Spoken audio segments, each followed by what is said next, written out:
Hi, this is Reporter's Take. I am Sakshi Batra and I have with me my colleague Priyanka Sahai, and we are here to talk about the latest move by the government on angel tax. Thanks very much, Priyanka, for joining in. Now, we know that angel tax is a big bone of contention and a big cause of concern for the entire startup ecosystem. From the time it has been levied, there's been a huge hue and cry to abolish the same. Now, what we are seeing as the latest development is that barely 3 months ahead of the Lok Sabha elections, the government is taking serious concern about this and is wanting to do something about it so that the entire ecosystem of startups can be actually, relieved by the new norms now. Priyanka, for the benefit of all the viewers, why don't you tell us what was the entire issue about angel tax and what has been clarified by the government now? Well, Sakshi, like you rightly pointed out, this is just 3 months ahead of the election that the government has actually come up and tried to clarify what angel tax is supposed to be and how the least it can impact or disturb the ecosystem, the startup ecosystem. Now, angel tax, as we know, was started in the year 2012. This was seen more as an amendment that was made in the Income Tax Act. The idea was to ensure that there were so many individuals who were trying to evade taxation by setting up shell structures in the country, and it was an easy going process wherein there was little due diligence that could have been done. Sure. So this provision was brought into play, and thereafter which the government ensured that any individual who was actually investing in a company in the initial stage had to pay certain amount of taxation, and that is how it sort of got into practice.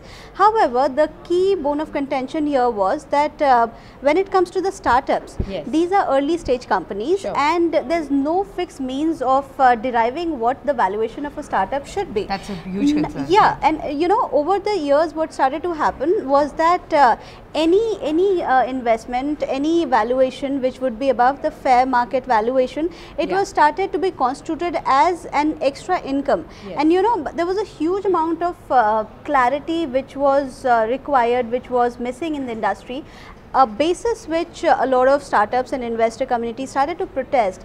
And recently what happened is that the tax department started sending notices to a lot of these startups asking for clarification as to what has been the taxation protocols followed by them in the last, say, like a few months or so. Absolutely. This eventually led to a massive protest, and the government, given that this is an election year, wanted to ensure that some of these noises could be taken care of, and that is what we are seeing right now. Absolutely. So, what is the initial reaction that you are seeing from the industry? Is the entire startup ecosystem or the industry now satisfied with this latest clarification? So, let me tell you, there are some good points and there are some points which are yet not clarified in full forms and manner. So, to begin with, the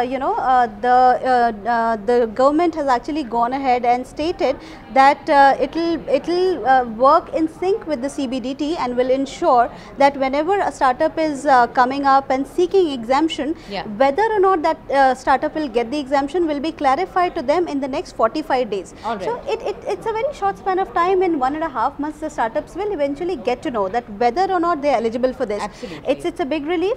Now the big issue, however, with this notification is that it states that only the startups that are actually registered or certified by DIPP will be eligible for this. Yes. Now, we need further clarity. 16,000 startups that are recognized, but these are not necessarily those startups that are actually registered. Okay. Now, it's a cumbersome process to get registered by DIPP. We'll have to understand what it takes, and how many startups can eventually get to that level, and whether or not startups beyond that will be eligible. Sure. So, there's a level 1, there's a level 2. The level 2 startups technically are eligible, but not the level 1 startups. So, we are yet to see as to what the government wants to do with that. Right. So, in the end, Priyanka, what are the demands now of the industry? So, well, there are a lot of concerns.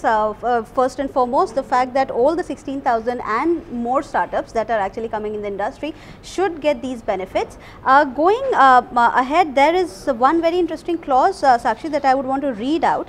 Now, the angels have also been criticizing rupees 10 crore of aggregate share premium clause that the government has come up with. It states that it does not encourage, the angels are actually stating that this limitation or this clause would definitely not encourage family offices, individuals as well as HNIs to go ahead and invest. Sure. Because this is the bare basic amount which needs to be invested in a company, and if there are certain sort of caps that exist, it will make things very difficult for the investors to actually come and pump in their money. So this is what we have precisely for now. Right. Thanks a lot then, Priyanka, for sharing with us all these details. Well, we could say that for now it's a step in the right direction. The startup industry has been demanding for a clarity around angel tax, and that is what the government has announced or at least initiated in that front. But still, a lot of demands really need to be met. A lot of clarifications still are needed around a whole lot of aspects of angel tax as well. Thanks very much for joining us in this edition of Reporters Take. And do stay logged on to moneycontrol.com for more news and updates. Thanks for watching.